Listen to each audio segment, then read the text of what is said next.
Saludos, nos encontramos en el Centro Educativo Indígena número 6. En este momento nos acompaña la directora de este establecimiento educativo, quien tiene más de 20 años de experiencia y por supuesto años llevando la rienda de esta escuela. Es la señora directora Joaquina de Luques. ¿Cómo está? Bien. Placer. En esta oportunidad quiero iniciar preguntándole sobre su experiencia durante la pandemia. Algo positivo, negativo, en pocas palabras. Bueno, la pandemia, aunque hayan habido cosas malas, hoy las tomo en positivo porque me enseñó mucho. Aprendí a crecer, sobre todo en la parte espiritual. Fue una experiencia muy fuerte que, vuelvo y repito, dejó cosas negativas. En mi caso no tuve pérdida de familiares ni personas allegadas, pero sí vi muerte de personas conocidas y gravedad de algunos amigos muy queridos. Pero vi la gloria de Dios también en la recuperación de ellos cuando no había esperanza, médicamente hablando. Y en el caso mío personal, pude vivir experiencias muy fuertes y eso me da de pronto autoridad para decir que el tema de la depresión durante y post pandemia es real, porque yo lo viví. Entonces, por eso digo en positivo, porque hoy puedo hablar con propiedad de que no es algo que se lo inventa la gente, porque yo particularmente no quería sentir lo que viví. De pronto fueron en crisis, pudiera decir yo, menos de 15 días. 5 o 6 días que no dormía ni de día ni de noche, pero para mí fueron eternos. Parecen poquitos días, pero me estaba haciendo muchísimos daños. Pese a esa situación que usted vivió, ¿cómo logró superarlo? ¿Cómo usted utilizó en ese momento a través, pensando, también dando como referencia a lo que dice Gil 2004?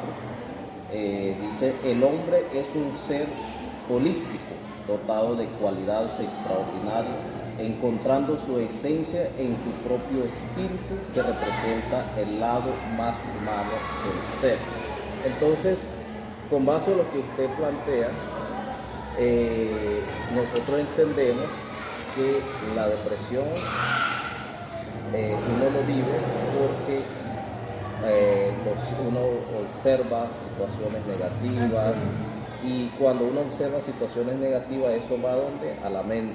Entonces, ¿cómo usted, a pesar de que su mente en ese momento estaba en un estado depresivo, porque eso le causó también sentimientos depresivos, cómo después de eso usted logró equilibrar su mente y decir no, esto no es lo que quiero, vamos, y cómo logró cambiar ese punto de vista, ese sentimiento de un estado negativo a un estado positivo? Ok. Bueno, yo pienso que, lo siento así, es mi experiencia personal. Siento que Dios estuvo de parte mía, porque es que uno no se quiere sentir así. Yo, antes de vivir este proceso durante la pandemia, porque eso fue la fecha que más recuerdo yo, es el Día de las Madres del 2020, que yo no quería incluso que mis hijos fueran a mi casa. Tenía miedo que salieran de las casas de ellos, no por contagiarme y que me contagiaran a mí, sino porque mis hijos enfermaban y yo no los podía atender. Llegó un momento, hubo un día que ya no me quise levantar de la cama, que ya no tenía deseo de bañarme. Lo más malo de la depresión es guardar silencio. O sea, no contarle a otra persona lo que te está pasando, porque cada vez es como si uno mismo se va encerrando más. A pesar que yo estaba con mi esposo y él me veía cómo estaba, me sirvieron mucho sus abrazos, sus palabras, pero yo no le decía todo lo que yo estaba sintiendo, porque me atormentaba pensar que yo, que en apariencia o demuestro por mi carácter, por el liderazgo que ejerzo en mi trabajo, ser una persona fuerte. Durante ese periodo me di cuenta que no soy tan fuerte como me creía. Entonces, no por creerme fuerte, sino porque conozco el concepto que tienen otros de mí, yo no quería mostrarles esa debilidad porque decía, va a ser un mal referente para ellos. Porque si yo, que aparento tener fortaleza y hoy me quebranto de esta manera, ¿qué queda para aquellas personas que han encontrado en mí una palabra de aliento, una palabra de fortaleza, una palabra positiva? Entonces no lo decía, y fue de las peores cosas que pude hacer, fue esa, callarlo, no pedirle ayuda. Pero digo, ¿por qué de Dios? Porque por mi trabajo yo recibo una llamada ese día en que no me quería levantar de la cama, o sea, es una costumbre que no tengo, de quedarme allí sin levantarme, no tenía deseo de bañarme. De hecho, una de las pocas veces que en mi vida no me he bañado a primera hora, y era que no había el deseo en mí de hacerlo. Pero yo recibo una llamada de una funcionaria de un organismo internacional, y pensando que podía ser una ayuda para los niños, una ayuda para las familias, que era algo que a mí me atormentaba, pensar cómo estaban las familias cuando no había agua en las comunidades. Era una fuerte sequía la que estábamos viviendo, y lo básico era el agua y el jabón, y yo sabía que en muchas comunidades indígenas ese era el primer faltante.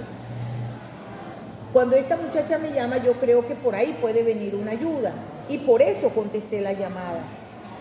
Y le respondo creyendo que lo estoy haciendo de manera normal, como siempre lo hago, pero ella notó algo, por eso digo, fue Dios. Y me dijo, ella dudaba que fuera yo, y me repetía 2 veces, señor Yotina. Yo le decía, sí, soy yo. No, esa no es la señor Yotina, decía ella. Sí, claro, yo soy. Pero cuando ella me dice, señor, ¿qué le pasa? Yo ahí ya no resistí, ahí me quebré, me puse a llorar. Entonces ella me dijo, señor, ¿necesita ayuda? Y yo, gracias a Dios, tuve la valentía para decirle que sí. Y llegó la ayuda oportuna, llegó la ayuda idónea. Ella me dijo que había que ayudar a una líder como yo para que pudiera seguir ayudando a los demás.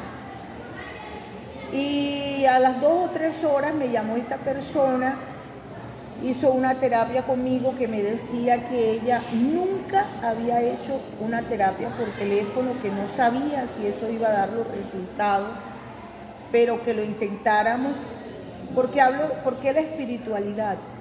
Porque esa persona me dijo, señor, no soy religiosa, pero sí soy espiritual. A veces es complejo entender eso. Y me dijo, bueno, vamos a pedirle al Dios en el que usted cree, y yo le pido a lo que yo creo, en lo que los conocimientos, y vamos a hacerlo. Y lo hicimos y dio resultado. Fue una experiencia muy hermosa, muy hermosa. Un ejercicio puede verse como sencillo, pero a mí me sirvió, me sacó de allí. Por eso yo digo, para mí fue Dios, sí, a través de ello. Es importante porque a medida que usted fue dando la respuesta, dijo varias palabras, repitió una palabra varias veces, que es pensar. Entonces es importante hablar de la neurogerencia. ¿Qué consiste? Que es el pensar, utilizar nuestra mente para buscar estrategias, pensar estratégicamente qué puedo hacer para superar esta situación en la cual estoy.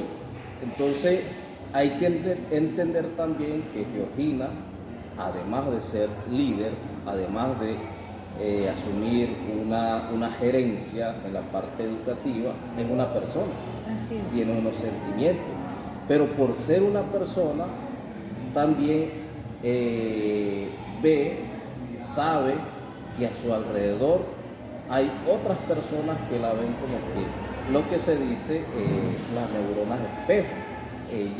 Estas personas ven la actitud de Georgina, una Georgina positiva. Estas personas van y adoptan de alguna manera la actitud de Georgina, pero si ven a Georgina, una Georgina con un espíritu muy negativo, un espíritu como que ya depresivo, entonces esta persona también pues, pueden adoptar eso. Pero Georgina como gerente, como directivo, como líder, asumió otra postura. Entonces Georgina se dio cuenta, pensó en los demás, pensó en los niños, pensó en las personas que trabajan con ella para superar.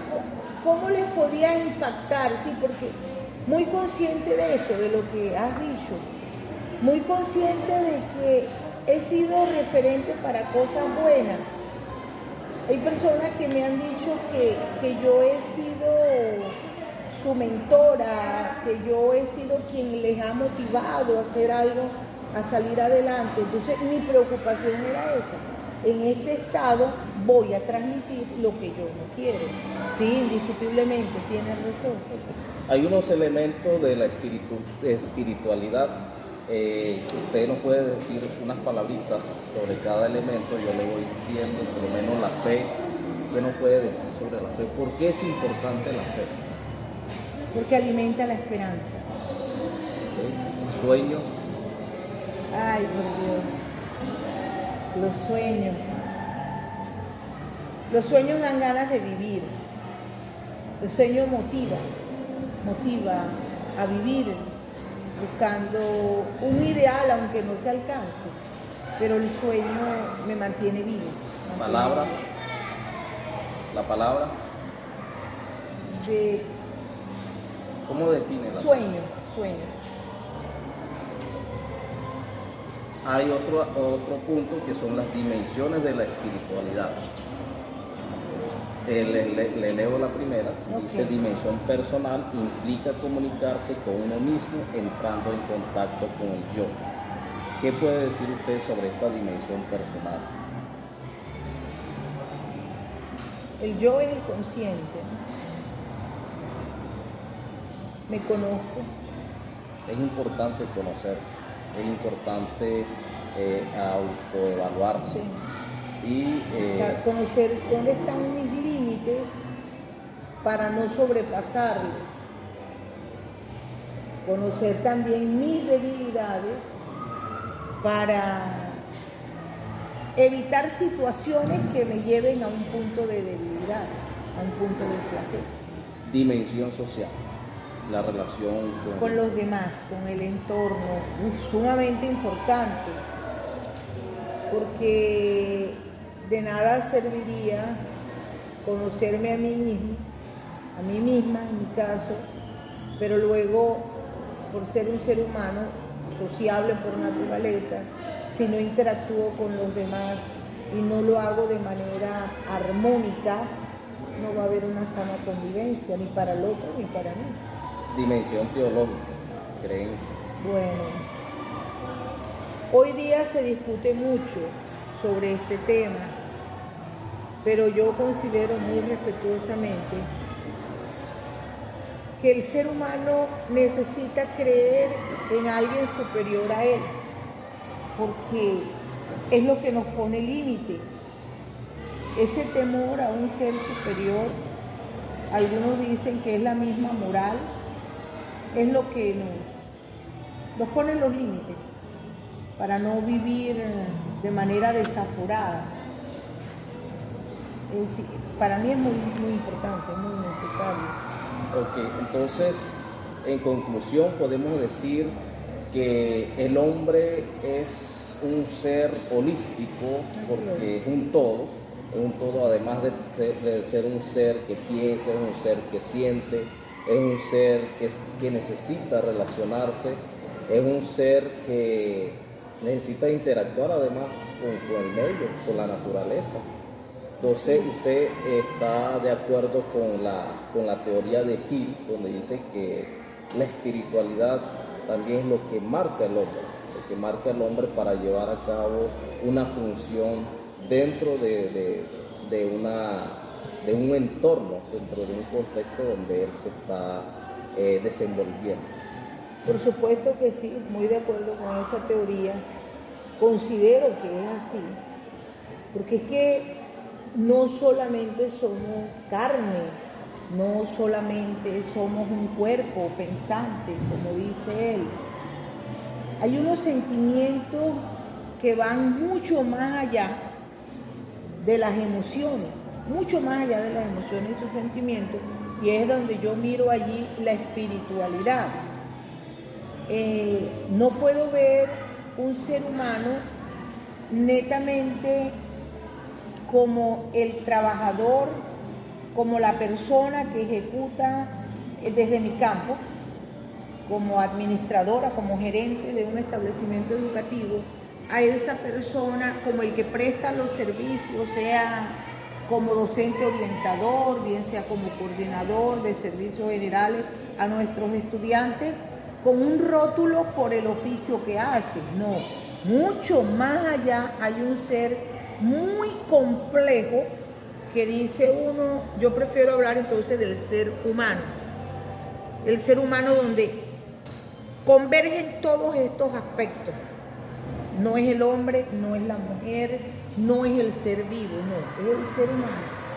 Va mucho más allá, porque no se queda solamente en el interactuar con los semejantes a él, sino va con los elementos y los seres, el resto de seres que están en la naturaleza, incluso con elementos de la naturaleza no vivos. Ese es el ser humano. Sí. Y lo otro es importante hablar de 3 puntos, que es el pensar, el hablar y el sentir. Muchas veces eso se dice, bueno, podemos decir que hemos experimentado en otros espacios personas expresando algo o dicen que sienten algo, pero su actitud muestra otra cosa. ¿Por qué es importante desde su punto de vista tener coherencia entre lo que piensa, lo que se dice y lo que se hace? Primero, ¿por qué es importante? Primero, ¿por qué es importante? O sea, la primera razón por la que considero que es importante, por la credibilidad mía como persona, como funcionario, como padre de familia, o sea, en los diferentes roles que ocupo dentro de la sociedad. Si no hay coherencia entre mi pensar, mi sentir y mi hablar, no hay credibilidad.